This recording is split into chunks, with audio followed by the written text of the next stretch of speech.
حسبنا الله ونعم الوكيل، نعم المولى ونعم النصير.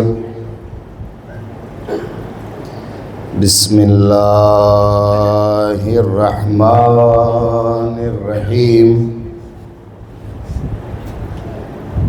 الحمد لله الذي لا يبلغ مدحته القائلون ولا يحصي نعماءه العادون ولا يؤدي حقه المجتهدون.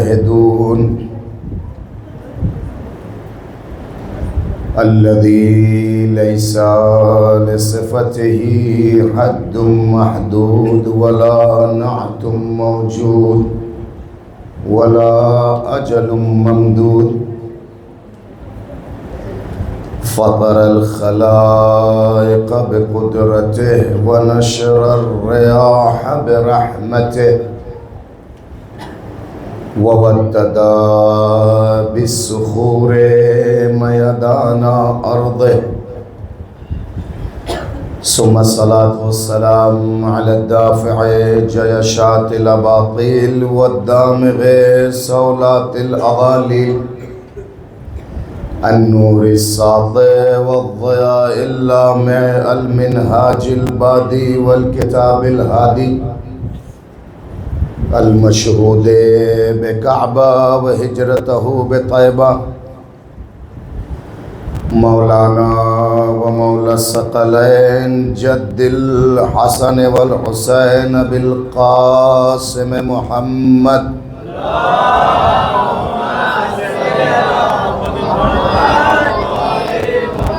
والصلاة والسلام على آله الأطيبين الأطهرين المنتخبين المنتجبين،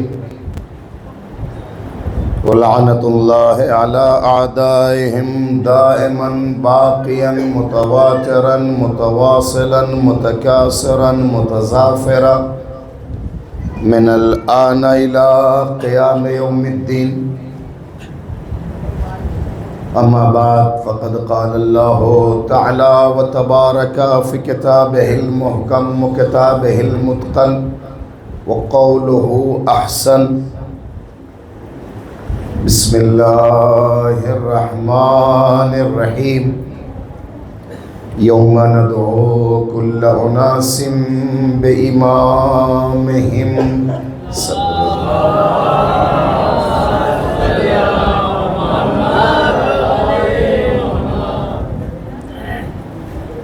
عزاداران مظلوم کربلا، سوگواران کاروان حسینی،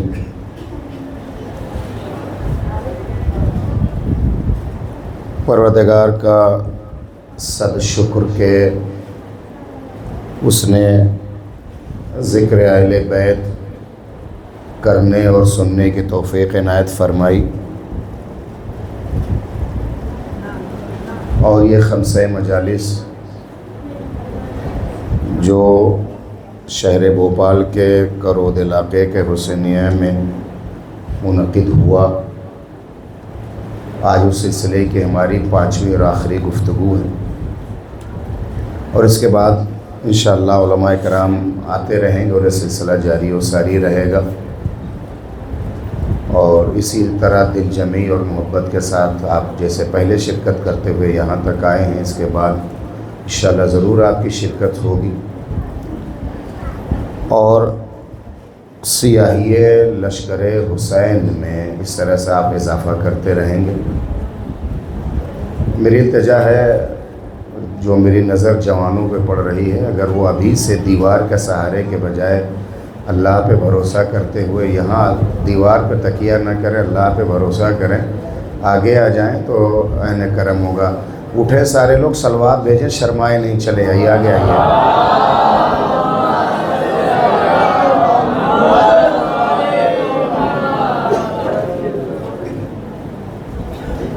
ایک اس سے بہتر صلوات بھیج دیں محمد و علی محمد.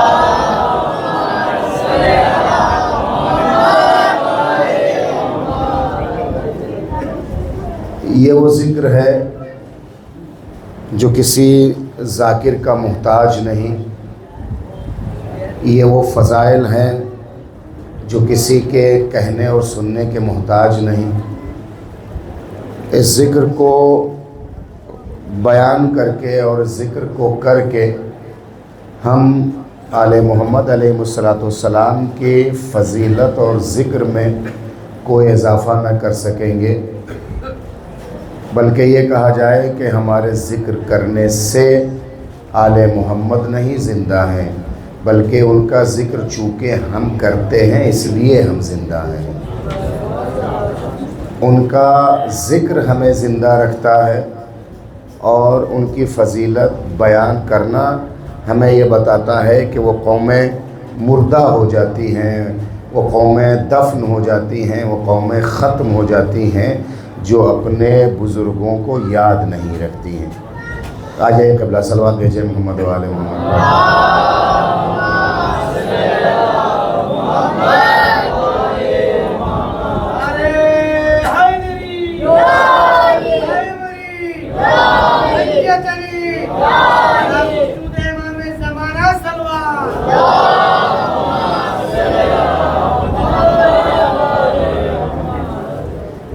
وہ قوم جو اپنی یادوں کو زندہ رکھتی ہے وہ زندہ رہتی ہے، وہ قوم جو اپنے بزرگوں کو یاد رکھتی ہے وہ زندہ رہتی ہے، اور جو اپنے ماضی کو بھلا دیتے ہیں، اپنے بزرگوں کو بھلا دیتے ہیں، اپنے بزرگوں کی یادوں کو بھلا دیتے ہیں، تو اس کا مطلب یہ ہوتا ہے کہ ایک مردہ قوم ہے۔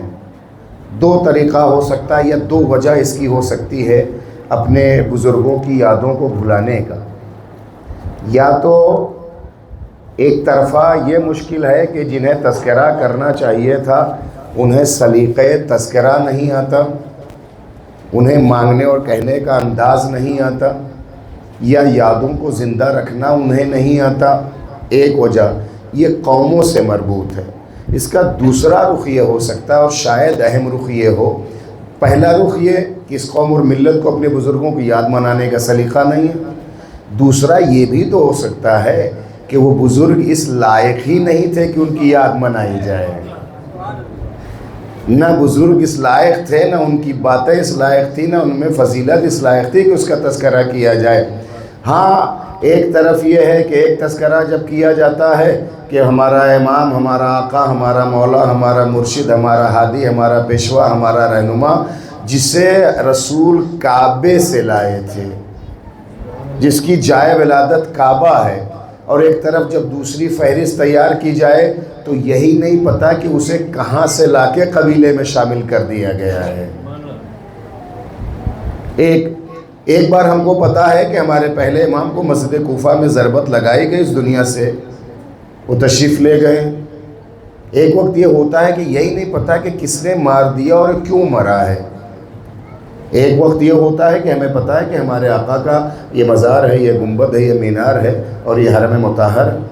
ایک وقت یہ ہو جاتا ہے کہ وہ کیسے اب ڈھونڈے اور کہاں منائے، نہ قبروں کا نشان ہے، نہ کوئی چیز اس کا پایا جاتا ہے، تو بھی اس کی یاد نہیں منائی جا سکتی ہے۔ ہاں تاریخ اتنا ضرور بتاتی ہے کہ اگر ایرے غیرے کسی کا نام اگر بظاہر ہسٹری، اتہاس و تاریخ میں لیا بھی جاتا ہے تو ہمارے ائمہ کے صدقے میں لیا جاتا ہے۔ صدقے سے میری مراد مثبت نہیں ہے، مثبت سے مراد یہ نہیں کہ اس لائق تھے لہٰذا ان کا تذکرہ کیا جا رہا ہے۔ بات اتنی سی ہے کہ جب رات دن سے ٹکرائی ہے تو رات کے دن کے صدقے میں رات کو یاد کیا گیا ہے۔ جب اندھیرا اجالے سے آنکھ مچولی کھیلا ہے تو اندھیرا تو اس لائق نہیں تھا کہ اس کا تذکرہ کیا جائے، اسے یاد کیا جائے، اس کی باتوں کو زندہ رکھا جائے، مگر اجالے سے ٹکرانے کے ناطے جب اجالے کا تذکرہ آیا تو اس کے پیچھے اندھیرے کی بات چل گئی۔ کبھی ایسا رہا کہ ہاں ظالم اس لائق نہ تھا کہ اس کا تذکرہ کیا جائے، اس کا کہیں نام لیا جائے، تاریخ میں اس کا کہیں نام لکھا جائے، لیاقت نہ تھی، لیکن مظلوم کی فضیلتوں کو بیان کرنے کے بعد جب یہ کہا گیا کہ ایسے شخص کو مار دیا گیا، قتل کر دیا گیا، ذبح کر دیا گیا، تو اتہاس تاریخ یہ تو پوچھے گی نا کس نے مارا، کس نے قتل کیا، کس نے ذبح کیا۔ تم مظلوم کے ساتھ ظالم کا نام آ کر کے شکر کرو تم کہ تم کم سے کم انہی کے نام کے ناطے تمہارا نام تو آتا ہے۔ ہاں لیکن شکر کے ساتھ فرعون کبھی یہ غرور نہ کرے کہ میرا نام قرآن میں آ گیا ہے۔ فرعون لیکن یہ سوچے ضرور کہ اگر نام آیا ہے تو اللہ نے کس انداز سے بیان کیا ہے۔ اگر نمرود کا تذکرہ کیا جاتا تو یہ نہ سوچے کہ میں بہت بڑا ہو گیا اس لیے میرا تذکرہ ہوتا، وہ ابراہیم سے ٹکرانے کی وجہ سے اس کا تذکرہ آتا ہے۔ تو میں عرض یہ کروں کہ اس کائنات ہست و بود میں جو آج کی تحقیق ہے اس کے حساب سے 1 ارب لوگوں میں 1 ارب لوگوں میں ایک کا نام اس لائق ہوگا کہ اتہاس میں لکھا جائے اور وہ زندہ ہو جائے۔ وہ کسی بھی میدان کا ہو، چاہے سیاست کا میدان کا ہو، تجارت کا میدان کا ہو، کھیل کے میدان کا ہو، یا جو بھی شہرت کی راہیں ہو سکتی، 1 ارب لوگوں میں ایک ہی کا نام ایسا ہوگا کہ تاریخ جسے اپنے سینے میں محفوظ رکھے گی۔ صلوات بھیجیں محمد و عالم۔ آئیے قبلہ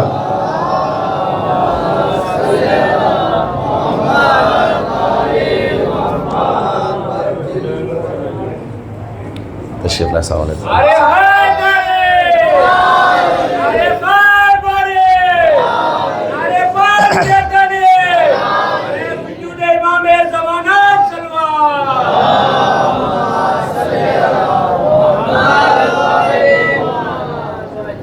اب تو ہمارے تقریر کا بوجھ اس لیے بھی بڑھ گیا ہے کہ 2 علماء کرام تشریف لے آئیں، اور مزے کی بات ہے کہ دونوں ایک ہی طرف بیٹھے ہیں تو جھکاؤ تو ادھر ہی زیادہ ہوگا، دائیں بائیں بیٹھتے تو ذرا سنتلن اور بیلنس بھی رہتا۔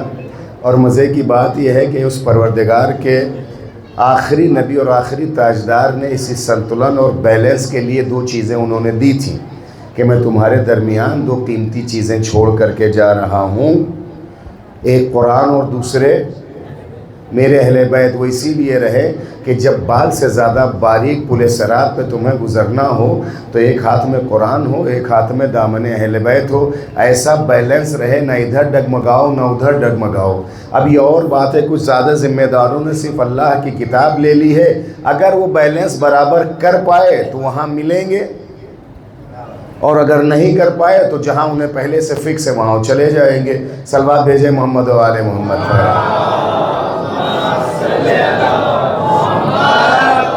تو میں عرض یہ کر رہا تھا کہ 1 ارب لوگوں میں، جو جدید تحقیقات کے حساب سے ہے کہ 1 ارب لوگوں میں ایک کسی کا نام ایسا ہوگا جو اتہاس اور تاریخ میں اور رہ جائے گا، بلکہ یہ ہوگا کہ وہ جو بھی اگر تاریخ میں رہ رہا تو کس تاریخ میں زندہ ہو رہا ہے اور کس رخ سے اسے زندہ ہو رہا۔ ہو سکتا ہے ہندوستان میں کہوں ہمارے یا بر صغیر میں اردو کے وہ مائع ناز خطیب اور خطبہ گزرے ہیں جنہیں بڑے بڑے القاب سے نوازا جاتا تھا۔ ایک زمانے میں ان کے نام کی طوطی بولتی تھی، ان کے نام پر علاقے کا علاقہ اکھڑ آتا تھا، جمع ہو جاتا تھا، سمٹ جاتا تھا ان کو سننے کے لیے۔ لیکن یہ شاید 3 دہائی پہلے، 4 دہائی پہلے، 5 دہائی پہلوں کی بات ہے۔ لیکن اب ہماری نئی جنریشن ہے، وہ جن کے نام کا سکہ خطابت میں چلتا تھا بھول گئے ہیں لوگ۔ جب ہم نے جوانوں اور بچوں سے تذکرہ کرتے ہوئے پوچھتے سنا کہ نام ہی نہیں سنا ہے ہم نے۔ اسی طرح سے اور پہلے چلتے آپ چلے جائیں، لیکن انہی علماء اکرام میں شاید لاکھوں کی تعداد میں علماء اکرام غیبت کبریٰ کے بعد کا سلسلہ جاری و ساری رہا، لیکن ان لاکھوں میں ہزاروں بھی نہیں، سینکڑوں بھی نہیں ہیں، علی عدد الانامل انگلیوں بھی گنے ہوئے ہیں جو ہمارے ستون تشیع ہیں جن کا نام آتا ہے، چاہے فقہ کے میدان میں ہو چاہے تاریخ کے میدان میں ہو۔ میں ذکر کر رہا تاریخ بشریت میں عرب یا عربوں کے بعد تعداد میں 1-2 کا نام زندہ رہتا ہے، لیکن اتہاس اور تاریخ کا قانون یہ ہے کہ ہمیشہ ہی تاریخ حاکم وقت کے یا اشارے پہ لکھی جاتی ہے یا اجازت پہ لکھی جاتی ہے۔ آپ سے غور فرمائیں، جب بھی کوئی ہسٹری یا تاریخ اتہاس جب لکھا جاتا ہے تو یا حاکم وقت کے اشارے پہ لکھا جاتا ہے یا حاکم وقت کی اجازت پہ لکھا جاتا ہے۔ اگر حاکم وقت کے اشارے پہ لکھا جائے تو مکمل وہی باتیں لکھیں گی جو حاکم وقت چاہتا ہے، کیونکہ اس کے اشارے پہ لکھا جانا ہے اور خزانے سے اس کو پیسہ دیا جا رہا ہے، یہ تمہیں پر اتنا تمہیں پیمنٹ کیا جائے گا، دیا جائے گا، یہ تمہیں لکھنا ہے۔ تو اگر اشارے پہ لکھا جائے گا تو الف سے لے کے یہ تک تمام تر منشورات حاکم کے اشارے پر ہوگی، لیکن اگر حاکم کی اجازت سے ہوگی تو اس میں کم سے کم اتنا ہوگا کہ جو تمہیں لکھنا ہے لکھو، مگر حکومت کے خلاف نہ لکھنا۔ یہاں پر اجازت کا نام ہوتا ہے۔ تو جب حکومت کے اشارے پہ لکھی جائے تو سب کچھ وہی لکھا جاتا ہے جو حاکم چاہتا ہے، اور اگر حاکم کے اجازت پہ لکھی جاتی ہے تو اتنا اجازت ہوتی ہے کہ جو تمہیں اپنے لیے لکھنا ہے لکھو، حکومت کے خلاف نہ لکھنا۔ انصاف سے بتائیے آپ، پیغمبر اسلام کے بعد جب سے تاریخ لکھی جانے لگی ہے، تب سے ہم تاریخ اسلام کی بات کریں، جب سے تاریخ اسلام لکھی جانے لگی ہے تب سے لے کر کے اب تک کون سا دور ایسا آ گیا ہے کہ آپ کا حاکم تھا؟ کون سا ایسا دور آیا ہے کہ مالک آپ کا تھا، حکمران آپ کا تھا، بادشاہ آپ کا تھا، سلطنت آپ کی، سطوت آپ کے، تمتمے آپ کے، ہنمے آپ کے؟ کوئی ایسا دور نہیں۔ اگر بہت مختصر ایسا دور رہا ہے تو وہ مختصر حکومت کا جو دور، اس سے بڑی حکومتیں اس پر قابض رہی ہیں۔ اگر 10 سال کسی حاکم تشیع نے حکومت کر بھی لی ہے تو اس سے پہلے کا حاکم، اس کے بعد کا حاکم، پہلے کا امکان نہیں، بعد والا آئے گا، تاریخ کو پھاڑے گا، دریا برد کر دے گا یا زمین میں دفنا دے گا۔ اگر ایک حاکم کے اشارے پر لکھی بھی گئی ہے تشیع کی کوئی تاریخ، تو جو بعد کا حاکم آئے گا ساری کتابوں کو جمع کرانے کے بعد دریا برد کرا دے یا اسے دفن کرا دے۔ اب آپ بتائیے کہ اگر مثلا 1000 سالہ زندگی میں تاریخ اسلام کی تاریخ لکھی جاتی لگی ہے، اور اس 1000 سال میں اگر 100 سال سب ملا کر کے، شاید میں بہت زیادہ کہہ رہا ہوں، 100 سال اگر آپ ملا لیں، 10 20 سال، 5 8 سال، ایک حاکم آیا ہے جو اہل بیت کا چاہنے والا، وہ بھی ایک خطے میں آیا ہے، دوسرے خطے میں ایک علاقے میں آیا، دوسرے علاقے میں نہیں آیا، تو اس کے باوجود کم سے کم 900 سال تو مخالف حاکم کے اشارے یا اجازت پر کتاب چھپی لکھی اور بٹی گئی ہے، لوگوں تک پہنچی ہے۔ اب آپ بتائیے ان ساری لکھی جانے والی کتابوں میں چاہے حاکم کا اشارہ ہو، چاہے حاکم کی اجازت ہو، ایسے حاکم جو علی کا نام سنتے تو گھر گرا دیتے، علی کا نام سنتے تو آنکھوں کو نکلوا لیتے، ایسے حاکم کے علاقوں میں لکھی گئی ہے کہ اسے منسوب ہو جائے کہ علاقہ علی کے چاہنے والوں کا، دوسرے بلڈوزر چلا دیا جاتا تھا۔ اس کے باوجود ان ساری کتابوں میں آل محمد کے فضیلت کی داستانیں اور حدیثوں کو موجود ہونا،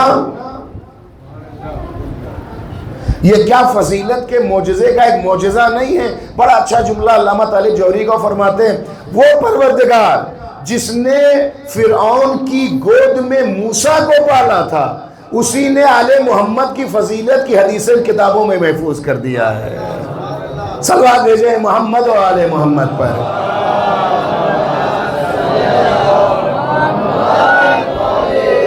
وہ چیزیں، وہ کتابیں، وہ واقعات، وہ داستان، وہ فضائل، وہ مناقب جو وہاں سے ہوتے ہوئے سینوں سے لے کر کے آپ تک پہنچے، للہ ولرسول جس امانت داری کے ساتھ ہمارے ماں باپ، ہمارے والدین، ہمارے آباء و اجداد نے پہنچایا ہے، اسی امانت داری کے ساتھ اپنے بچوں تک پہنچائیے۔ میراث اور پراپرٹی تو آپ دے نہ دیں، آپ کے مرنے کے بعد حکومت خود بخود ان کو منتقل کرا دے گی۔ حکومت اگر نہ دے گی تو کورٹ کچہری جا کے خود بخود ہی اپنا حصہ لے لیں گے، لیکن وہ چیز جو نہ حکومت دے سکتی ہے نہ یہ منتقل کرا سکتے ہیں، وہ محبت آل محمد ہے، وہ فضیلت آل محمد ہے، وہ اخلاق و کردار آل محمد ہے۔ اسے آپ کو سینہ بسینہ منتقل کرنا ہوگا، اور اگر آپ اسے منتقل نہ کریں گے تو اس کا جواب بچے سے پہلے قبر میں آپ کو دینا ہوگا۔ اور میں آسان کروں کہ دنیا میں جتنے لٹریچر ہیں، جتنا لکھا جاتا ہے اور لکھا گیا ہے کسی بھی زبان میں ہو، بہت بڑا اگر جادوئی رائٹر ہے اور لیکھک ہے، اور اگر اس نے بہت ہی اچھا ایک افسانہ لکھا، رومانوی ادب میں اگر اس نے کچھ لکھا، سسپینس اور جاسوسی ناولوں اور دنیا میں اگر اس نے کوئی ایک لٹریچر لکھا، تو جب تک اس میں سسپینس رہتا ہے، جو اس کا پڑھنے والا قاری ہوتا ہے ایک بار پڑھے گا، جو اس کو پہلی بار جتنی لذت محسوس ہوتی ہے اس کو دوسری بار وہ لذت محسوس نہیں ہوگی۔ بہت زیادہ کچھ پیراگراف اس کو اچھے لگ گئے ہیں تو ایک بار اور پڑھ لے گا، لیکن اس کتاب کا سسپینس اس پہ کھل چکا ہے کہ اس کا کلائمیکس کیا ہونے والا ہے، دوبارہ اسے نہیں پڑھے گا۔ ہو سکتا ہے کچھ پیراگراف کو پسند ہونے کی وجہ سے وہ پڑھے۔ تیسرا یہ ہے کہ اگر وہ تیسری اور چوتھی بار اگر اس نے پڑھا ہے تو پھر اس کو ایک لذت اور مزہ اس کا جاتا رہے گا۔ لٹریچر اور کتاب کے قانون میں سے ہے، فطرت اور نیچر یہ ہے کہ جتنی بار آپ پڑھتے چلے جائیں گے اس کی لذت ختم ہوتی چلی جائے گی۔ ایک وقت آئے گا کہ وہ کتاب آپ کے میز، آپ کے بستر، آپ کے سامنے رکھی ہے، اسے آپ دیکھنا گوارا نہیں کریں گے۔ کیا پڑھے تو پڑھی ہے، بار بار پڑھی، بار بار پڑھ کر کے اس کو سطر بسطر ہمیں پتہ ہے کہ اس میں کیا لکھا ہے، کس پیراگراف اس پہ، کس پنے اس کس پیج پہ کیا لکھا ہے۔ اسی طرح سے ذکر کا ہے، کوئی ایک واقعہ اگر آپ جائیں کسی شہر میں یا پھر آپ ہی کے شہر میں کوئی حادثہ یا کوئی واقعہ ہو جائے اور آپ آ کر کے بتائیں تو ہم بہت غور سے سنیں گے، توجہ سے سنیں گے، چٹخارے لے کر کے سنیں گے۔ لیکن دوسری بار بتائیں گے تو دلچسپی کم ہو جائے گی، تیسری بار بتائیں گے تو کہیں گے بس ٹھیک ہے، چوتھی اور پانچویں بار کہیں گے بس ہو گئے، آپ نے کہا میں نے سن لیا، مجھے یاد ہے، یہ ہوا پھر یہ ہوا پھر یہی نہ کہا، ہاں بس تو ٹھیک ہے، نہ اپنا ٹائم خراب کریں نہ ہمارا ٹائم خراب کریں، کیوں بار بار آپ اسے دہرا رہے ہیں۔ لٹریچر کا قانون یہ ہے کہ اگر ایک سے دو تین بار پڑھ لیا جائے تو زبان کا مزہ چلا جاتا ہے، زبان کا مزہ چلا جاتا ہے، اسے پھر پڑھنا نہیں چاہتے۔ ذکر کا یہ ہے کہ کسی کی یاد و داستانوں، قصے اور کہانیوں، مناقب و فضائل کا یہ ہے کہ اگر 2 سے 3 بار 4 بار سن لیا جائے تو کان کا مزہ جانے لگتا ہے۔ مگر اسی دنیا میں 2 ایسی چیزیں ہیں جو قانون فطرت کے خلاف ہیں۔ ایک کا نام ہے قرآن، جتنی بار پڑھتے جاتے ہیں لذت میں اضافہ ہوتا جاتا ہے، مگر ایک ہے قرآن لذت زبان میں اضافہ ہوتا چلا جاتا ہے، اور ایک ہے ذکر آل محمد، جتنی بار پڑھتے جاتے ہیں لذت سماعت میں اضافہ ہوتا چلا جاتا ہے۔ صلوات بھیجے محمد و آل محمد پر۔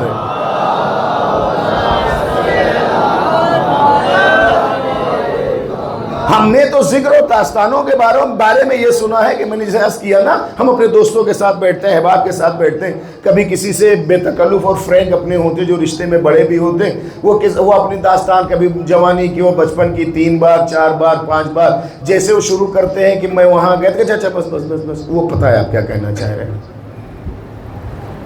ہاں کبھی کبھی کوئی ایک ایسا جملہ ہوتا ہے، کوئی خاص ایک لطیفہ ہوتا ہے جو اسی کے منہ سے اچھا لگتا ہے، کہتے ہیں اچھا وہ کیا ہوا تھا ذرا بتائیے تو، لیکن 2 سے 4 بار کے بعد نہیں ہوتا ہے۔ لیکن کیا کریں، فضیلت آل محمد کا معجزہ یہ ہے کہ وہ جتنی بار پڑھتے جاتے اتنا اضافہ ہوتا چلا جاتا ہے، بلکہ جوان اس بات کی خواہش ظاہر کرتے اس کو ایک بار اور پڑھ دیجئے۔ ان کو سنبھال لو بھیا۔ نعرے حیدری، نعرے خیبری، نعرے پنجتنی، آواز بلند سلوات۔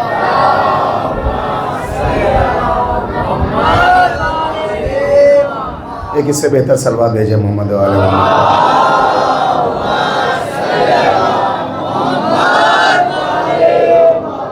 جتنا زیادہ پڑھتے جاتے ہیں اتنی اور لذت میں اضافہ۔ ایک بات بہت سننے میں آتی ہے، کیا وہی بار بار آپ خیبر پڑھتے ہیں، کیا بار بار وہی خندق پڑھتے ہیں، بس وہی خیبر کی بات، وہی خندق کی بات، وہی بدر کی بات، بس وہ ٹھیک ہے، سو ایک آدمی نے ایک خیبر کو فتح کر لیا، بات ختم ہو گئی۔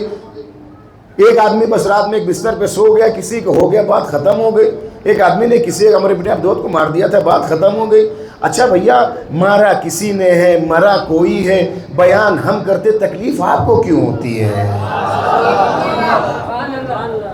بھئی مارنے والا کوئی اور ہے، مرنے والا کوئی اور ہے۔ مارا کسی میدان میں 1000 سال 1500 سال پرانی تقریباً بات ہوگی، جیسے ادھر شروع کیا منہ ایسا بنتا ہے جیسے تازہ کھٹائی کھا لیا ہے۔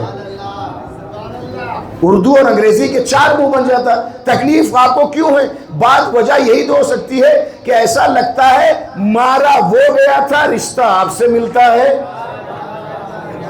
کہیں نہ کہیں سے کچھ کنیکشن تو ہے، آپ کو تکلیف ہوتی۔ بار بار وہی بار بار ہو گئی بات پرانی، ہو گئی بات پرانی، بس آپ ختم کر دیجئے، کیا بار بار اسے آپ دہراتے رہتے۔ اب میں ان کی بارگاہ میں ہاتھ جوڑتے ہوں کہ حضور آپ بجا فرماتے ہیں، بڑی پرانی بات ہو گئی، کتنا اسے دہرایا جائے گا، کتنا اسے دہرایا جائے گا، اسی کو بار بار دہرانے سے تو کوئی فائدہ نہیں۔ آپ سے گزارش یہ ہے کہ جب یہ سورج نکلے تو پوری بستی والے نکل جانا اور جا کے کہنا کہ میاں چھپ جاؤ، کیا ہر دن نکلا کرتے ہو۔ کچھ میں پہنچانا چاہتا ہوں آپ تک، پوری بستی والے اس کے نکل کے جائیں، سارے ہاتھ جوڑ کر کے چلا کس لیں اور یہ کہیں کیا ہر دن نکلا کرتے ہو، 12 گھنٹہ نہیں بیتتا فوراً نکل آتے ہو، جاتے ہو پھر نکل آتے ہو، جاتے ہو پھر نکل آتے ہو۔ شاید سورج نے مسکرا کے کہے میاں 1 منٹ کے لیے اگر نہ نکلو تمہاری زندگی میں اندھیرا ہو جائے گا۔ اگر ایک لمحے کے لیے اگر میں نہ نکلوں تمہاری زندگی میں اندھیرا ہو جائے گا۔ اور سنو، میں نکلتا تو ضرور ہوں، ہر 12 گھنٹے کے بعد تمہارے پاس آتا ہوں۔ سورج اتنا پرانا ہے، اتنا پرانا ہے، لیکن جب جب نکلتا ہے ایک نئی صبح کا پیغام دے جاتا ہے، ایک نئی صبح کا پیغام دے گا۔ یہ ذکر آل محمد، یہ سال کے سال، وہ تو ہر دن نکلتا ہے، اسے برداشت کر لیتے ہیں، ہم تو سال میں ایک بار کہتے ہیں، لیکن یہ ذکر آل محمد جب بھی ہوتا ہے زندگی میں نئی صبح کا پیغام دے جاتا ہے۔ سورج کے دشمن ہمیشہ اندھیرے ہوتے ہیں، اجالے کے دشمن ہمیشہ اندھیرے ہوتے ہیں۔ وہ کبھی نہیں چاہیں گے کہ اجالا ہو، روشنی ہو، وہ کبھی نہیں چاہیں گے سورج چمکے کہیں دکھائی دے، اس لیے کہ اگر اندھیرے کا راج رہے گا تو یہ آسانی سے اپنی ذمہ داریوں کو ادا کر لیں گے، اور اگر یہ نکلا تو بڑی تکلیف ہو جاتی ہے۔ بات اتنی سی ہے کہ جب ہم تذکرہ کربلا کرتے ہیں، تذکرہ علی اور اولاد علی کرتے ہیں، تو اس ذکر کے پیچھے اس کے ایک ورق کو فوراً پلٹنے کے بعد وہ ساری داستانیں لکھی ہوتی ہے کہ یہ کون تھا جسے ذبح کر دیا گیا، یہ کون تھا جسے قتل کر دیا گیا، یا وہ کون تھا جس نے خیبر کو فتح کیا، وہ کون تھا جس نے تمام میادین میں اسلام کی مدد کی ہے۔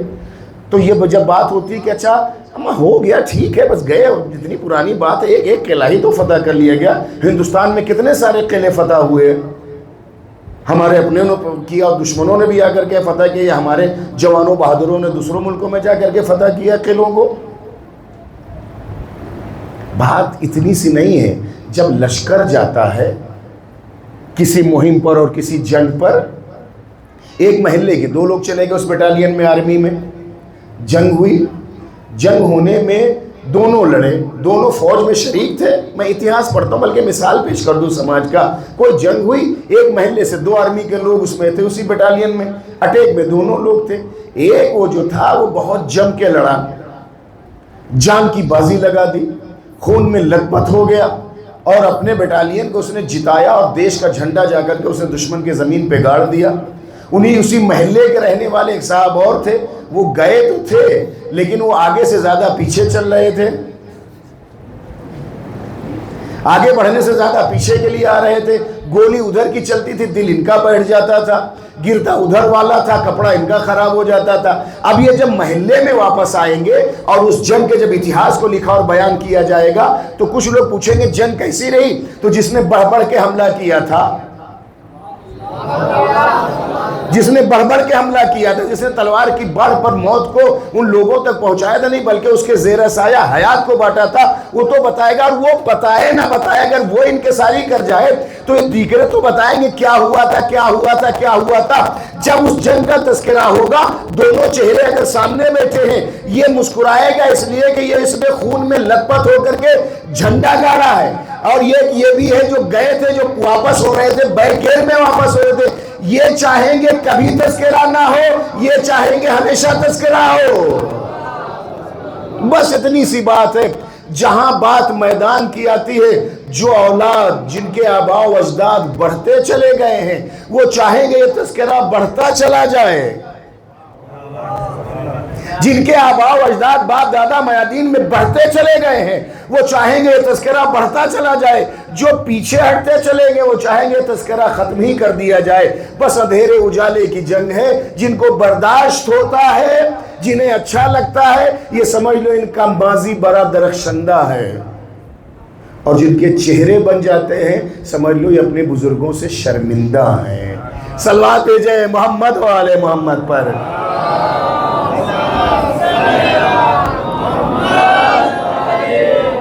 اللہ کا اعلان عام یہ ہے کہ سنو، گوشہ عقیدت نہیں، اپنے گوشہ فکر کو وا کرو، غور سے سنو۔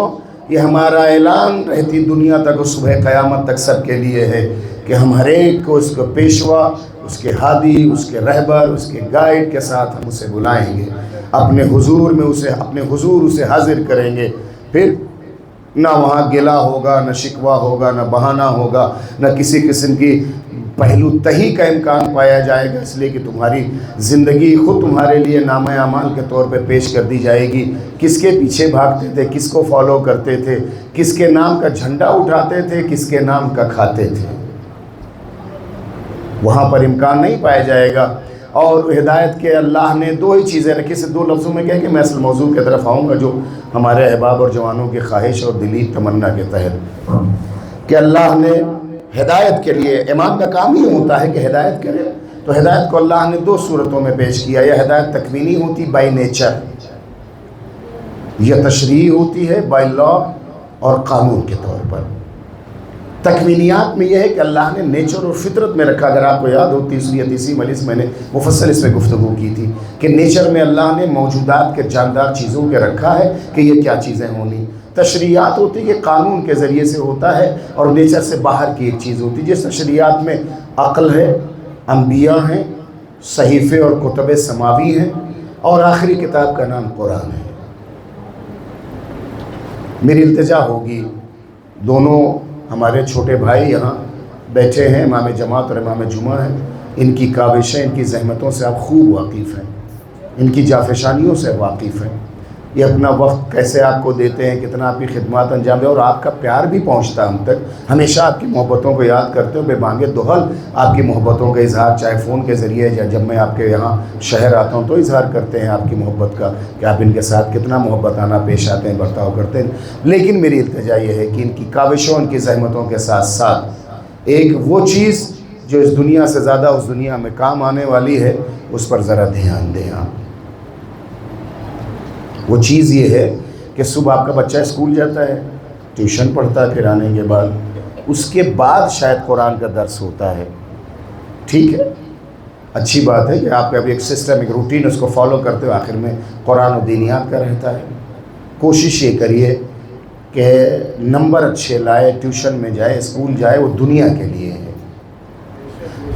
ٹیوشن اگر ایک دن نہیں جاتا ہے تو کتنا الجھتے ہیں آپ، کتنا ڈسٹرب ہوتے ہیں آپ۔ کیوں؟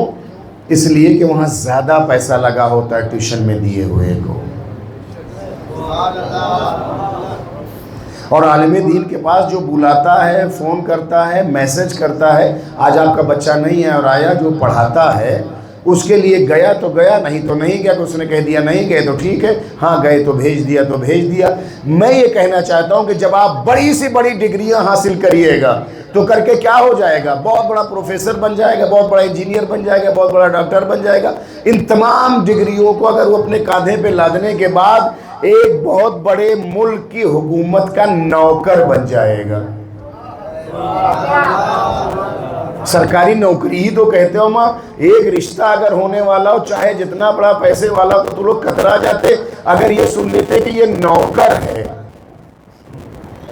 یہی ہوتا ہے نا کہ سرکاری نوکری ہے، سرکاری نوکری پہ اتنے رشتے لپکتے ہیں کہ وہ تو آپ جانتے ہیں، آپ سے بہتر کون جانتا۔ ایک نوکر کے لیے اتنا، جب آپ اپنا داماد نوکر تلاش کریں گے، جب آپ اپنا داماد نوکر تلاش کریں گے تو وہ آقا اور مولا کہاں سے بن جائے گا جس کی فکر میں نوکری ہوگی۔ اور اگر نوکری ہی کرانا ہے، نوکری ہی کرانا ہے تو وہ پڑھاؤ جو حکومت کا نوکر نہ ہو، آل محمد کا غلام بنے۔ صلوات بھیجیں محمد و آل محمد پر۔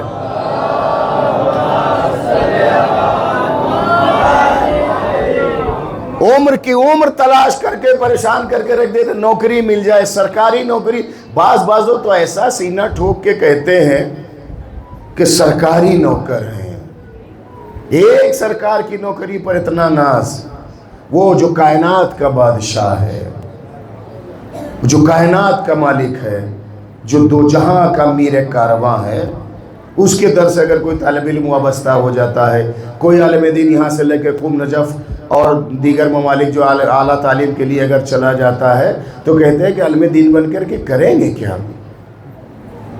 فیوچر سیکیور نہیں ہے، مستقبل محفوظ نہیں ہے، بچی پریشان ہو جائے گی۔ ٹھیک، اچھا صاحب، ایک ملک کی نوکری، آپ کو حکومت کی نوکری پر اتنا یقین ہے کہ مہینے کی تنخواہ نوکر کی آ جاتی ہے، جس کے اشارے پر کائنات چل رہی ہو، اس کی غلامی پر آپ کو یقین نہیں ہے؟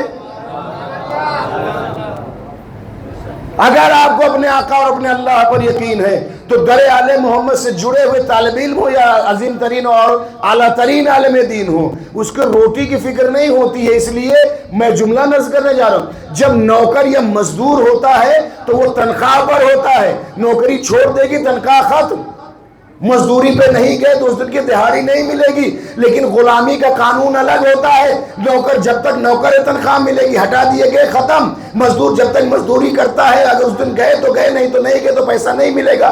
لیکن غلام یہ ہے، جب تک آقا زندہ ہے غلام بھوکا نہیں مرتا ہے، لیکن جب تک آقا زندہ ہے کبھی غلام بھوکا نہیں مرتا۔ اور اللہ کا شکر ہے مر گئے تمام مارنے والے، مگر وہ زندہ ہے جس کی زندگی سے کائنات زندہ ہے۔ پڑھائیے قرآن، دوڑے ہوئے نہ چلے جائیے ان کے پاس، یہ لکھ دیجئے وہ لکھ دیجئے، ایسا کر دیجئے ویسا کر دیجئے، کارڈ میں کچھ پھونک دیا۔ میں نے ایک جملہ کہا تھا، میں بار بار اس کو کہتا ہوں اور فخر محسوس کرتا ہوں۔ میں نے بہت ساری اپنے جہاں کہیں شہر میں جانا ہوتا ہے، اپنوں کے کسی دکان پہ گئے یا کسی ضرورت کے لیے گئے، اگر وہ کلمہ گو ہے تو یا تو گھروں میں دیکھتے ہیں یا دکانوں پہ دیکھتے ہیں، دکانوں مکان کی برکت کے لیے، اس میں نقش چھپے ہوتے ہیں، گنتیاں کچھ لکھی ہوتی ہیں، کچھ آیات الہیہ بھی لکھی ہوتی ہیں۔ میں آج تک یہ نہ جان پایا، اور ایسی جگہ ٹانگتے ہیں کہ جو کسٹمر آئے یا جو آپ کے گھر میں سب سے پہلے اس پہ نظر پڑے، تاکہ اگر وہ غلط ارادے سے آئے تو نظر بد قرآن کاٹ دے۔ دکان پہ آیا تو کسٹمر پہلے اس کو دیکھ لے، جو لینے بھی نہ آیا اس کو دیکھ کر کے 2 سامان اور خرید لے۔ یہ خیر و برکت یہی تو ہو گیا۔ آج تک ہم نہ جان پائے، جس کو اگر لکھ کر کے ٹانگ دیا جائے گھر اور دکان میں، اس کے ٹانگنے میں اتنی برکت ہے، اگر اسے کھول کے پڑھا جائے گا تو کتنی برکت ہوگی۔ پڑھیے اسے، پڑھائیے۔ اور یاری ترچھی تصویریں بنانے سے کچھ نہیں ہوتا ہے۔ جب بھی کسی سے لکھائیے گا، ایک بارش نہیں، ایک پانی کا قطرہ گرا زعفران پھیل جائے گا۔ لکھے ہوئے پر سفید ورق پہ جو پیلے رنگ سے لکھا گیا، ایک قطرہ گرا زعفران پھیل کے یہ آیت دوسرے آیت میں مل جائے گی۔ اور کاغذ کی عمر جتنے دن بھی ہو ختم ہو جائے، جب لکھا ہوا رہے گا تو پانی اسے پھیلا دے گا، پڑھا ہوا رہے گا تو سینہ اور ذہن اسے محفوظ رکھے گا، نہ ہوا اڑا پائے گی نہ پانی بھگا پائے گا اس کو۔ پڑھیے دعاؤں کو، پڑھیے قرآن کو، لٹکائیے نہیں، ٹانگیے نہیں، باندھیے نہیں۔ قرآن باندھنے کے لیے نہیں آیا ہے، پڑھنے کے لیے آیا ہے۔ ابھی ہم بیٹھے تھے تو کسی سے بات ہوئی کہ یہ دعا پڑھ دیجئے، دعا کیا پڑھ دیئے، قرآن کی کچھ آیتوں پڑھ کے ہمارے ایک جوان نے پوچھا کہ آقا پڑھا کیا جاتا ہے، مطلب کہ جب کہ کسی کو بخار ہو گیا، کسی کو کیا ہو گیا، تو میں تو پہلے 1 سیکنڈ کے لیے چوکا، کہ مطلب کہ ہم کو سوچ رہا کہ یوں خالی لب ہلا کے پھونک دیا کہ لے جاؤ یا کچھ پڑھا ہے۔ تو ہم نے کہا آیات الہیہ ہوتی ہے جو بھی ہے، جس سے اس کے لیے مشکل یہ ہے کہ اگر یہاں سے نسخے بتانے لگیں گے تو اگلے سال خمسے کا وعدہ کم تعویذ کا زیادہ ہو جائے گا۔ صلوات بھیجیں محمد و آل محمد پر۔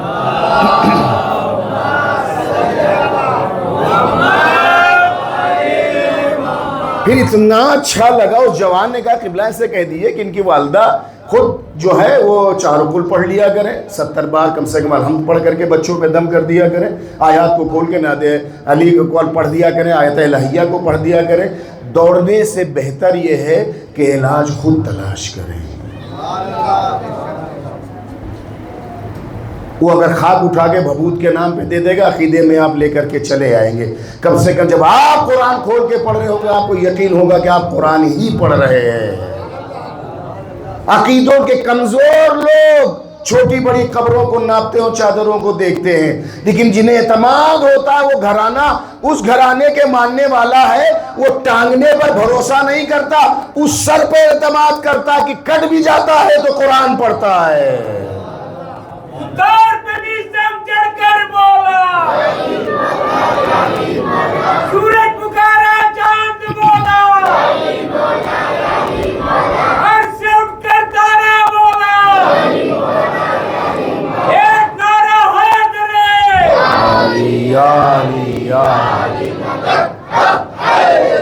لہذا اس زبان اور کلام دونوں میں، کلام کے تو کوئی کلام ہی نہیں ہے، اس تو امکان نہیں زبان جل جائے، سلسلے میں اگر شک کا شائبہ بھی گزرے تو اس دماغ میں، اس خرمن حیات میں آگ لگ جائے جو قرآن کے سلسلے میں تصور کرے دائرہ اسلام کا، انسانیت سے انسان خارج ہو جاتا ہے، اس کے تمام تر ارتقائی مراحل کے انسان سوچ نہیں سکتا۔ ہاں ان کلمات کو دہرانے اور پہنچانے کے لیے وہ پاکیزگی نفس و طہارت زبان اور طہارت نفس کی ضرورت ہوتی ہے کہ اس کو وہ لہجہ دے دے جس لہجے کا قرآن محتاج ہے، اس کو وہ لہجہ دے دے جس کا قرآن نیاز مند ہوتا ہے۔ جنگ صفین ہے، دو واقعہ ہے، تاریخ نے لکھا ہے کہ ایک شخص ہے مولا کا چاہنے والا، جنگ کر رہا ہے، جو تلوار کا جو قبضہ ہوتا ہے شمشیر کا اس کو پکڑے ہوئے تھا، اس کی اس انگلی دونوں انگلی زخمی ہو گئی تھی، تلوار کے قبضے کو صحیح سے نہیں پکڑ پا رہا تھا۔ اس نے تلوار ہرنا جو ہوتا ہے زین کے آگے جو لکڑی کا آگے اس کو ہرنا کہا جاتا ہے، اس کو اس نے اس پہ رکھا اور تلوار سے اس نے اپنی دونوں انگلی کو کاٹ کے کنارے کر دیا، اس لیے کہ قبضے کو پکڑنے میں تکلیف ہوتی تھی۔ کتنے لوگ تو ایسے سسکاری لینے لگے ہوں گے کہ اب سوئی چک جاتی تو کیا ہوتا، یہ کیسے ہو سکتا؟ جب ایمان، شجاعت، بہادری اور طاقت پیچھے پیچھے ہوتی ہے تب یہ کٹے یا کاٹا جائے اس میں کوئی ڈر اور فکر نہیں ہوتی ہے۔ اسی درمیان ایک مولا کا چاہنے والا ہے، امیر کائنات کی بارگاہ میں آگے کہتا ہے، لیکن آیا کس حالت میں ہے؟ بارہا میں نے آپ کی خدمت میں پیش کیا، جی چاہتا ہے کہ موقع اور موضوع سے مربوط ہوتے ہوتے کہتا چلوں، داہنا ہاتھ کٹا ہوا، بائیں ہاتھ میں پکڑے ہوئے، خون کا پرنالہ بہ رہا، ایک عجیب سی کیفیت ہے، آنے کے بعد روتا چیختا چلاتا نہیں، مولا کی بارگاہ میں آگے کہتا ہے مولا اے کاش میں ایسی جنگ کرتا کہ آپ مجھے داد شجاعت دیتے، آج ایسی تلوار چلاتا کہ آپ داد شجاعت سے نوازتے۔ تو مولا نے کہا کس نے روکا؟ کہ آپ دیکھ رہے کہ داہنا ہاتھ میرا کٹا ہوا، اب کہا عرض مدعا کہ اگر یہ میرا ہاتھ جڑ جاتا تو ایسی جنگ کرتا کہ آپ داد شجاعت دیتے۔ مولا نے اس ہاتھ کو اٹھایا، جہاں سے کٹا تھا وہ بازو سے تھا، شانے سے تھا، کوہنی سے تھا، تاریخ نے لکھا، کٹا ہوا ہاتھ لکھا، جگہ سے لگایا، سعید زیر لب کچھ کلمات دہرائے۔ اب میں اکثر ایک اردو بولا کرتا ہوں، زیر لب جو کلمات دہرائے امام نے، ہاتھ جہاں سے لگایا ہاتھ پہلے جیسا ہو گیا۔ بہت دھیمی ہے یہ وہ، سبحان اللہ، ہاتھ پہلے جیسا ہو گیا۔ جیسے اس نے دیکھا کہ ہاتھ تو بالکل پہلے جیسا ہو گیا، اس نے چھوڑ کے پوچھا، سعید پوچھا کہ آقا آپ نے پڑھا کیا ہے؟ پوچھا کہ آقا آپ نے پڑھا کیا ہے؟ مولا نے مسکرا کے کہا اذهب واحرب، جاؤ تم لڑو، یہ سب نہ پوچھو۔ پھر بھی لگا رہے گئے، بتائیے تو آپ نے پڑھا کیا ہے، بتائیے۔ ہم تو اپنے علاقائی اور دیسی زبان میں کہتے ہیں کہ ایسا ہے میاں دوا لے لو ڈاکٹری نہ سیکھو، دوا لے لو ڈاکٹری نہ سیکھو، مگر لگا رہ گیا۔ اب آپ جانیے اگر آپ کے شہر میں ہوتا تو اسے آپ کون سا اسے عہدہ دے دیتے؟ میں کہہ دوں گا ہو سکتا ہے عہدیدار کہیں نہ بیٹھے ہو، ناراض ہو جائے ہم سے، لگا رہ گیا۔ امام نے مسکرا کے کہا کچھ نہیں، سورہ الحمد پڑھا ہے۔ لگا اچھا تو ٹھیک ہے، کہا سبحان اللہ، یہ تو آپ نے سبحان اللہ کہا سننے کے بعد، نہ سمجھ پایا تھا علی اور علی کے مزاج کو۔ جیسے امام نے کہا سورہ الحمد پڑھا، کہا ہاں اس میں اتنی طاقت، جیسے ہی کہا ہاتھ پھر کٹ کے گر گیا، ہاتھ پھر کٹ کے گر گیا۔ بتانا یہی چاہ، علی پہ یقین کر لو گے تو ہر زخم بھر جائے گا، اور اگر شک کرو گے تو کٹ کے گر جائے گا۔ پھر لیکن بڑا یارو مکارو سیاست مدارو سیاس، اس نے کچھ نہ کہا، جھکا چٹ سے اس ہاتھ کو اٹھایا، بائیں ہاتھ میں پکڑا، دوڑا ہوا گیا امام حسن مجتبیٰ کے پاس۔ پہلے والی داستان سارا ماجرا کہا کہ آقا اگر ہاتھ میرے جڑ جاتے ہو کیا؟ مولا نے اٹھایا، جگہ سے لگایا، زیر لب باپ کے لہجے میں کچھ کلمات دہرایا، اب ہاتھ بابا جیسا ہو گیا۔ اب ہاتھ بابا جیسا ہو گیا، گھوڑے کو بھیڑ لگائی، 2 قدم آگے بڑھاتا۔ امام نے مسکرا کے آواز دی، اب وہ نہ پوچھو گے جو بابا سے پوچھا تھا۔ صلوات دے جائے محمد و آل محمد پر۔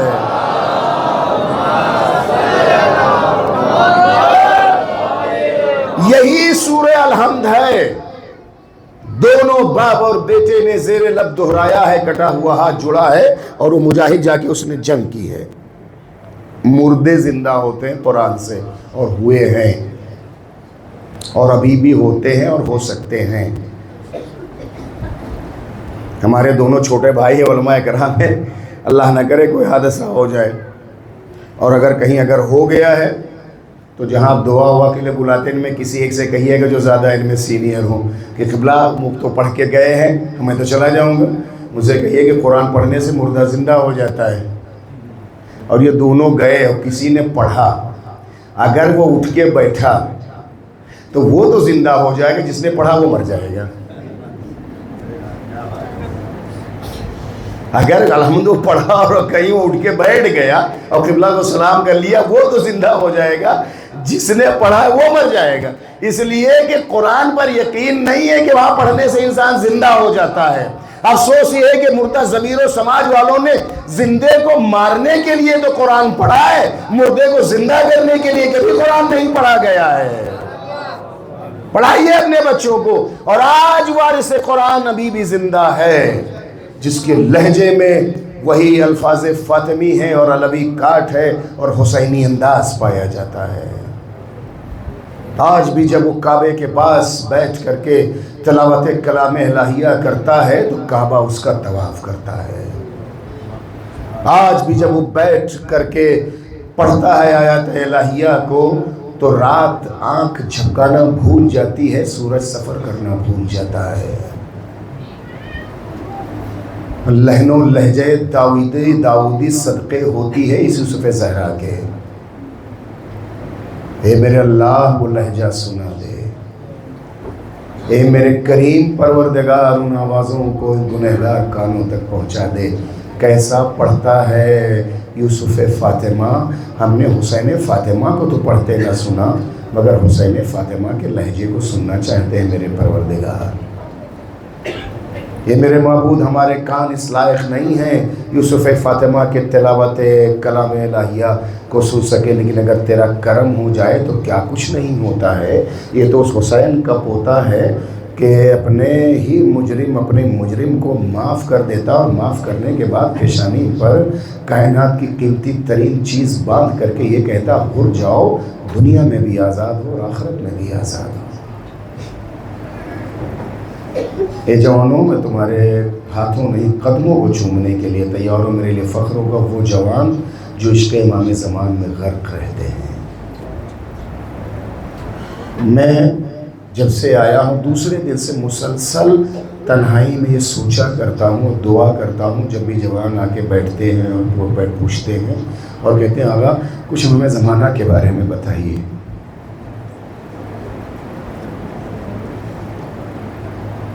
فون پہ کئی بار کہا کہ آقا آپ ہمیں زمانہ میں جتنا زیادہ ہو سکے پڑھیے ہمارے لیے، اگر تم اتنا تشنہ ذکر مولا ہو تو تمہارا آقا تم سے غافل نہیں ہے،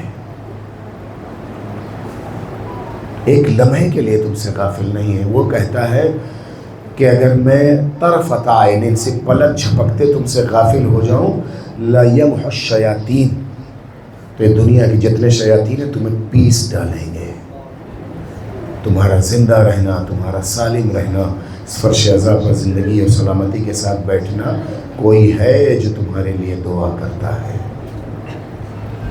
کوئی ہے جو تمہارے دھڑکتے دل پر ہاتھ رکھ کر کے تمہیں سکون عطا کرتا ہے۔ ایک بچہ بیمار ہے، رہتا ہے مستقل، اللہ اسے شفائے کامل و عاجل عنایت فرمائے۔ آج ہی اس کے ایک عزیز نے مجھ سے کہا کہ آغا اس کے جو سانس تھی اور ہارٹ بیٹنگ بہت نیچے آ گئی تھی، اور میں اکیلا تھا ہاسپٹل میں، میں نے اس کے سر پر ہاتھ رکھ کر کے تقریباً پوری رات صرف امام زمانہ سے توسل کیا کہ آقا آپ کے ہاتھ میں، مولا آپ کی ضمانت میں ہے۔ صبح ہوتے ہوتے وقت ایسا کرم ہوا کہ جتنی ضرورت تھی اس ضرورت بھر اس کی کیفیت واپس ہو گئی۔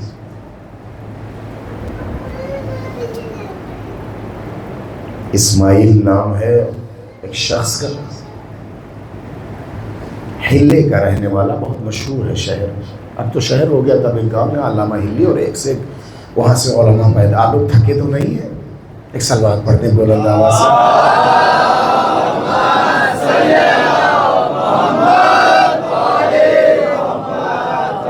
پیر میں اس کے ایک زخم تھا جو شاید ناسور کی شکل اختیار کر گیا تھا.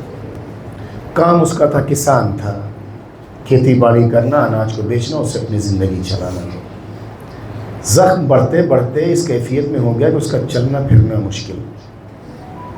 اس نے اپنے ممکنہ تمام طبیبوں ڈاکٹروں کو جس علاقے میں میسر تھے دکھایا، نہیں ہوا.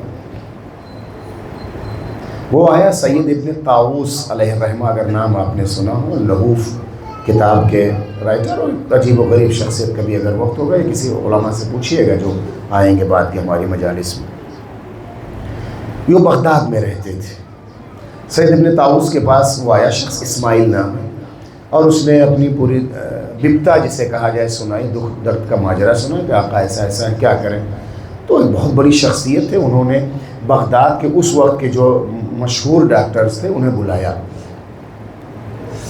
ڈاکٹروں نے اس کو دیکھا اور دیکھنے کے بعد کہا کہ اس کا علاج صرف آپریشن ہے کہ اسے کاٹ دیا جائے. لیکن نہیں کاٹا جا سکتا ہے. کہا کیوں؟ کہا کہ زخم کے نیچے جو رگ ہے وہ رگ اتنی حساس ہے کہ اگر وہ کٹی تو جسم کا خون روکا نہیں جا سکتا ہے. تب اتنی سہولیات بھی نہ تھی، اور عین ممکن ہے کہ وہ جب کاٹا جائے تو خون کے بہنے کی وجہ سے کچھ ہی لمحوں میں یا کچھ وقت کے بعد اس کا انتقال ہو جائے. لہٰذا یہ درد برداشت کر لے مگر یہ زندہ رہے. اور اعلیٰ ڈاکٹروں کو دکھایا، نہیں ہوا. یہ مایوس ہوا. اس نے سید ابن طاؤس سے کہا کہ قبلہ دنیا کے ڈاکٹروں میں طاقت نہیں ہے کہ میرے زخم کا علاج کر سکے. بہت مایوس ہوا. میں جا رہا ہوں اپنے طبیب خاص کے پاس، اگر علاج کوئی کر سکتا ہے تو میرا وہی طبیب، میرا وہی ڈاکٹر علاج کرے گا. سید ابن طاؤس نے کہا کہ کون ہے تمہارا ایسا طبیب جسے میں نہیں جانتا ہوں؟ اس نے رو کے کہا آقا آپ مجھ سے بہتر جانتے ہیں، میں جا رہا ہوں اپنے امام وقت کے باپ کی قبر پر. سمرہ آیا اور دور سے جیسے گنبد و مینار دکھے. جب آپ دکھی ہوں، کوئی اپنا مل جاتا ہے تو آدمی اپنا دل کا دکھ و درد کہہ لیتا ہے. گنبد دیکھتے ہی پھوٹ پھوٹ کے رونے لگا. زری کے پاس جب پہنچا تو اس نے صرف ایک جملہ کہا کہ میرے اللہ تجھے واسطہ ہے امام زمانہ کے والد پاک کا، میرے زخم کو ٹھیک کر دے. 3 دن تک اس نے قیام کیا، دن و رات گریا کرتا تھا، روتا تھا اور شفا مانگتا تھا. 3 دن تک شفا نہ ہو سکی. بہت دل ٹوٹا کہ طبیبوں نے تو منع کر دیا تھا، ایک یہی مسیحا تھا، یہاں بھی آئے یہاں بھی نہ ہو سکا، آخر کیسا نصیب پایا ہے. بہت مایوسی کے عالم میں ٹوٹے ہوئے دل کے ساتھ روتا ہوا زری سے نکلا کہ آقا اس در سے تو کوئی خالی نہیں جاتا ہے، اس گھر سے کوئی خالی نہیں جاتا ہے. آپ سے دنیا نہ مانگی تھی، دھن دولت نہ مانگا تھا، اپنی زندگی کی سلامتی مانگی تھی، مگر ٹھیک ہے آپ کی مصلحت. وہ جاتے جاتے اس کا راستہ یہ تھا کہ وہاں سے اس کو بغداد و بغداد سے ہلا جانا تھا، وہاں سے دجلہ. قبلہ لوگ گئے ہیں سمرہ جب جائے کہ دریا دجلہ ہوتا، وہاں آیا اور اس نے دجلہ میں غسل کیا. جو اس کے پاس کپڑا تھا اس نے کپڑے کو تبدیل کیا اور ایک ہوک سی اٹھی دل میں.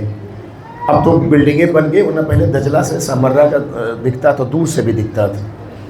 اس نے پھر وہاں سے رخصت کیا کہ آقا جا رہا ہوں خالی ہاتھ، اور میں کہہ کے آیا تھا کہ اپنے مسیحا کے پاس جا رہا ہوں. مجھے اس کی فکر نہیں ہے کہ میرا زخم نہیں ٹھیک ہوا ہے. لوگ اگر کہیں گے کہ کیا ہوا، نہ ٹھیک ہوا، تو میں کیا جواب دوں گا. اسی کشمکش میں وہ روتا رہا.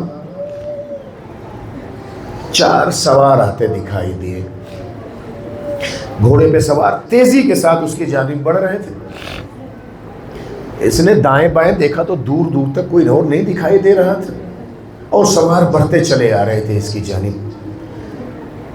میدان کے حصے میں بہت دور ایک چرواہا تھا جو اپنے جانوروں کو چرا رہا تھا.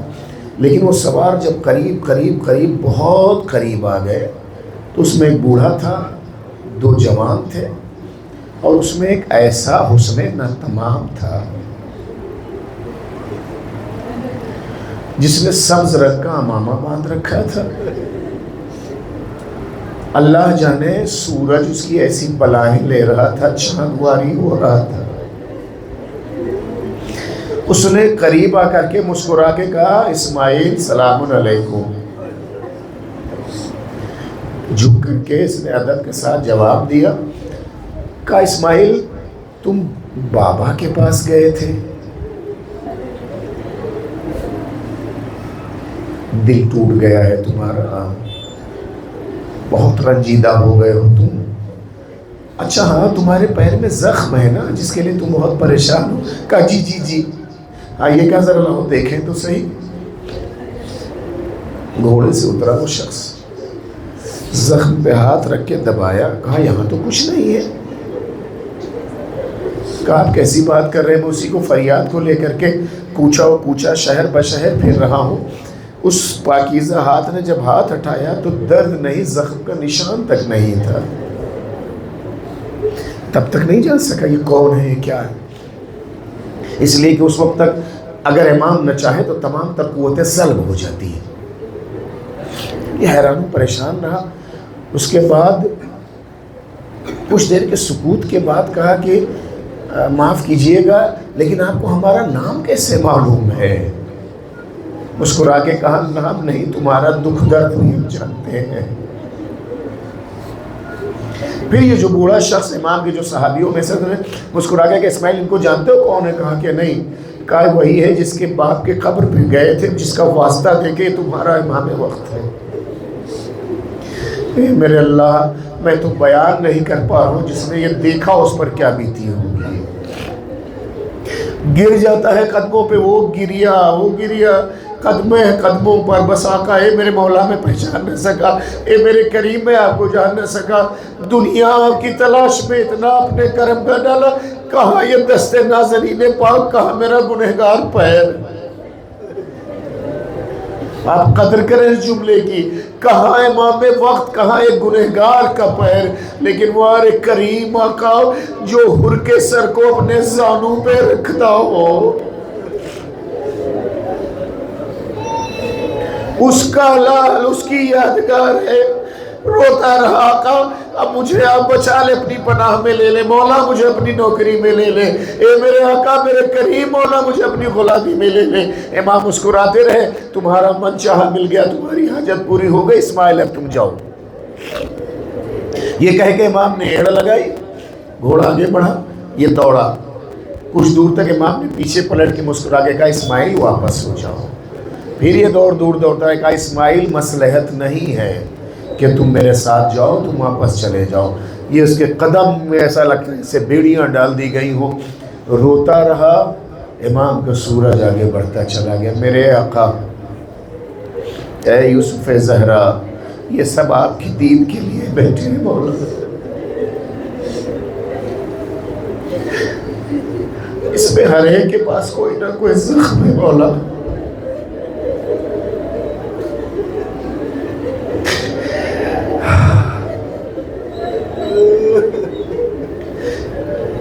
اے گمشدہ کرب و بلا، ہر ایک کوئی نہ کوئی حاجت لے کر کے آئے ہیں مولا.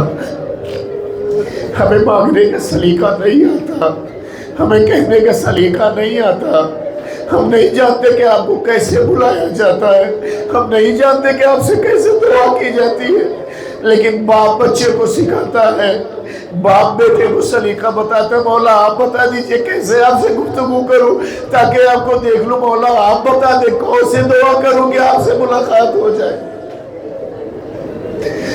مولا آپ کو واسطہ ہے اس سر کا جس کے لیے آپ نے کہا تھا میرا سلام اس سر پر جو نوکے نیزہ میں بلند کیا گیا.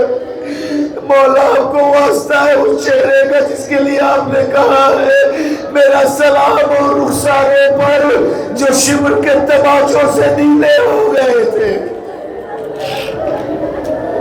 مولا آپ کو واسطہ اس سوکھے لبوں کا زیارت ناہیہ میں آپ نے کہا میرا سلام ہو اس سوکھے لبوں پر جو شدت پیاس سے پھٹ گئے ہیں. مولا واسطہ دے دوں آپ کو آپ ہی کی زبانی. مولا زیارت ناہیہ میں آپ کہتے میرا سلام ہو اس جنازے بے سر پہ جسے گھوڑوں نے روڑ ڈالا ہے.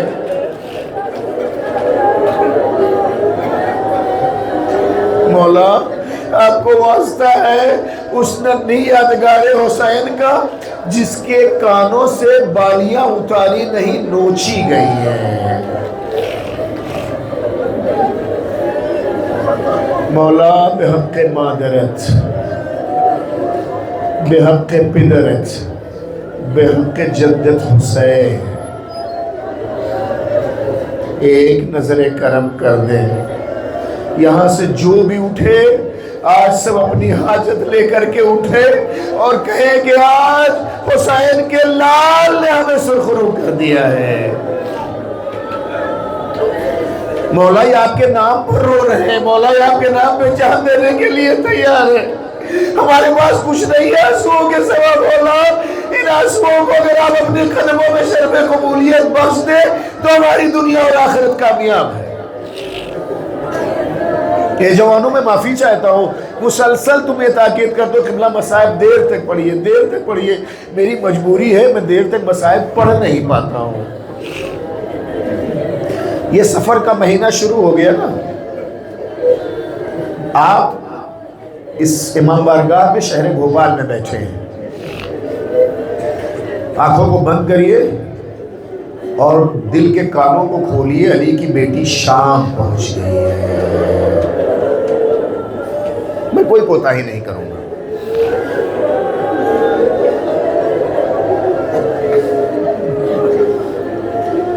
مجھے نہیں پتا اس میں کتنے لوگ شام گئے ہیں، شاید علماء کرام میں سے گئے معزز صاحب یا دیگر لوگ، میں نہیں جا سکا، لیکن میں نے احباب سے پوچھا کہ بھیا تم لوگ گئے ہو تو یہ جو بازار اور دربار کی بات کی جاتی فاصلہ کتنا ہے؟ تو میرے ایک دوست ہے نیّر عباس، کہنے لگے مبین اگر بہت آرام سے بھی جاؤ گے نا تو 15 منٹ لگتے ہیں۔ میں سن کے پھٹ گیا میرا کلیجہ، ہم نے کہا ہاں 15 منٹ کہاں؟ میں نے کہا میرے اللہ علی کی بیٹی نے 72 گھنٹوں میں یہ طے کیا ہے۔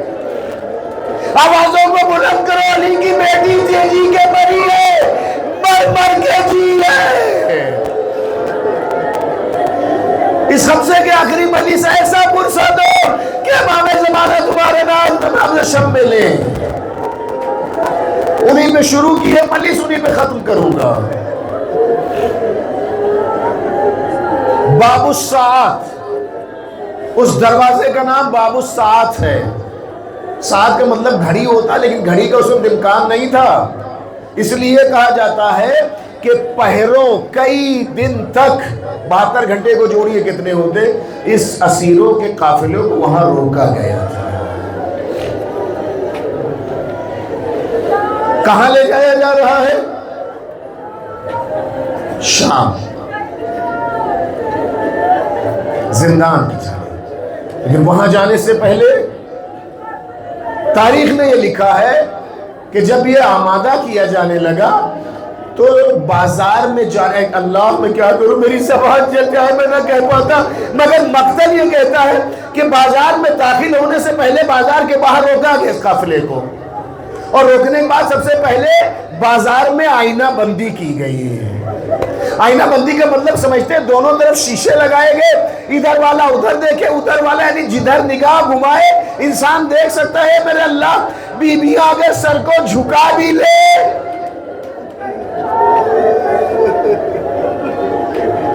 ان آئینہ بندی کے مرحلوں سے گزارا گیا۔ اب آپ اگر آپ میرا ساتھ دے تو میں اس واقعے کو جو نقل کر جو مقتل نے لکھا ہے، ایک جگہ لے جا کر کے بیٹھایا گیا۔ بیٹھانے کے بعد کچھ دیر کے بعد شمر آیا، اس نے کہا کہ اٹھو چلو۔ تو ایک بار زینب کبریٰ نے سید سجاد سے پوچھا میرے لال اب کہاں جانا ہے؟ اب میں کیسے علی کے بے پوتے کا لہجہ لاؤں؟ روتے ہوئے ایک جملہ کہا کہ پھوپھی اماں ہم کو یزید کے دربار میں جانا ہے۔ بس اتنا سننا تھا، ایک بار علی کی بیٹی عباس کی بہن نے ایسے سر اٹھایا جیسے وقت کا باس انگڑائیاں لیتا ہوں، اے میرے لال سید سجاد، زمین و آسمان ایک ہو جائے، زینب دربار میں نہیں جائے گی۔ آوازوں کو بلند کے لیے میں مقتل آگے آپ کی خدمت پیش کروں۔ جب یہ روب و جلال دیکھا علی کی بیٹی اور عباس کی بہن کے چہرے پر تو سید سجاد نے روتے ہوئے ایک جملہ کہا، بھوبی اماں میں کچھ نہیں کہہ سکتا، صرف بابا کے سر کی طرف دیکھ لیجئے۔ ہم سے گلا کرتے ہو نا آپ مصائب کا پڑھتے ہیں، میں کوئی کوتا ہی نہیں کروں گا، اے کاش میری ہمت ساتھ دے جائے۔ بھوبی اماں ذرا بابا کے سر کی جانب دیکھ لیجئے، ایک بار جیسے ماں جائی نے ماں جائے کے چہرے کی جانب دیکھا، اشک روا ہوئے، لب ہلے، اے میری ماں جائی، میری زحمتوں کا آخری امتحان۔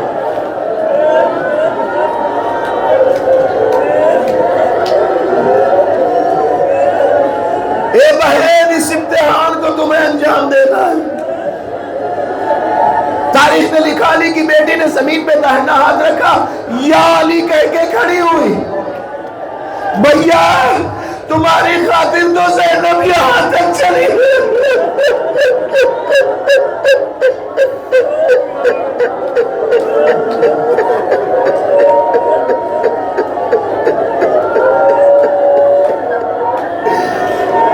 اے بھیا تمہاری خاطر تو زینب یہاں تک چلی آئی۔ مقتل یہ لکھتا ہے کہ 7 دروازے تھے نا یزید کے محل تک پہنچنے کے لیے۔ پہلا دروازہ قافلہ آگے بڑھ گیا، دوسرا دروازہ قافلہ آگے بڑھ گیا، بڑھتے بڑھتے جب آخری دروازہ آیا، اے میرا اللہ مجھے قوت عطا کر۔ تاریخ نے لکھا ہے کہ جب آخری دروازہ آیا تو تاریخ نے لکھا کہ زینب کبریٰ زمین پر بیٹھ گئی۔ میرے لال، میں آہستہ لہجے پڑھوں، میرے لال امام وقت ہو کے حکم نہ دینا بیٹا، زینب دربار میں نہیں جائے گی۔ ایک بھوبی اماں یہاں تک تو آ گئی ہیں، اب آپ کیوں نہ جائیں گے؟ اے میرے لال آؤ میں تمہیں ایک داستان سناتی ہوں۔ تم تو بہت چھوٹے تھے نا، تم بہت چھوٹے تھے، تم گودی کے میں کھیلتے تھے۔ میرے لال جب میرے بابا کا آخری وقت تھا تو میرے باپ نے آنکھوں کے اشارے سے، چشم کے اشارے سے مجھے قریب بلایا تھا، سارا ماجرا ہم کو بتا دیا تھا۔ اے بیٹا تمہیں مدینہ چھوڑنا ہوگا، بابا میں راضی ہوں۔ بیٹا تمہیں مکے سے آ کر کے کوفے تک کے سفر، بابا میں راضی ہوں۔ کربلا کے سارے مناظر بتائے، بابا میں راضی ہوں۔ اے بیٹا اکبر کے زخمی سینے کو دیکھنا ہوگا، بابا زینب راضی ہے۔ اور محمد کی قربانیاں دینا ہوگی، بابا زینب راضی ہے۔ حسین کا کرتا کفن کے عنوان سے دینا ہوگا، بابا زینب راضی ہے۔ میرے لال حسین کے پامال جنازے کو ہاتھوں میں اٹھانا ہوگا، بابا زینب راضی ہے۔ ہر مرحلے کو باپ کہتا ہے کہ میں نے زینب نے کہا بابا زینب راضی ہے، یہ آپ کی لاڈلی راضی ہے۔ آخر میں باپ نے روتے روتے کہا تھا اے لال تمہیں دربار یزید تک جانا ہوگا۔ تو میں نے ایک جملہ کہا تھا بابا میں اکیلی جاؤں گی، تو کہا تھا میرے لال میں علی تجھے لے آؤں گا۔ اے میرے لال سید سجاد میں یہاں تک آ گئی، میرا بابا نہیں آیا۔ ایک بار کڑیوں کو سنبھالا، بیڑیوں کو سنبھالا کرو گا، السلام علیکم یا امیر المومنین، وہ بھی اماں چلیے۔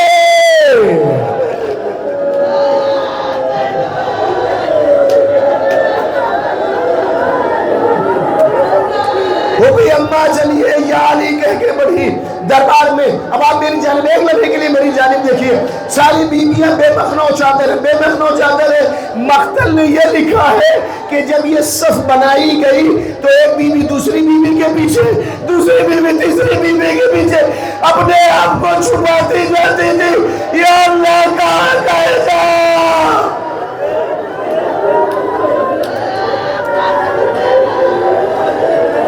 آخری مجلس سے کوئی کوتا ہی نہیں پیش کیا گیا۔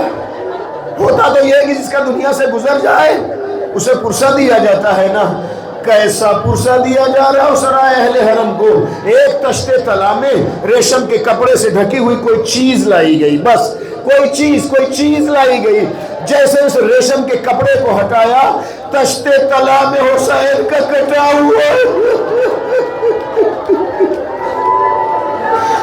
ہوا سر لایا گیا۔ یزید کے ہاتھ میں ایک چھڑی تھی جس کے چاروں طرف کانٹے تھے، کبھی پیشانی پہ مارتا تھا، کبھی آنکھ پہ مارتا تھا، کبھی لبوں پہ مارتا تھا۔ حسین بولو تو صحیح، ایک آنکھ توڑا کے گر گئی. اے بھیا اب زینب سے دیکھا نہیں جاتا.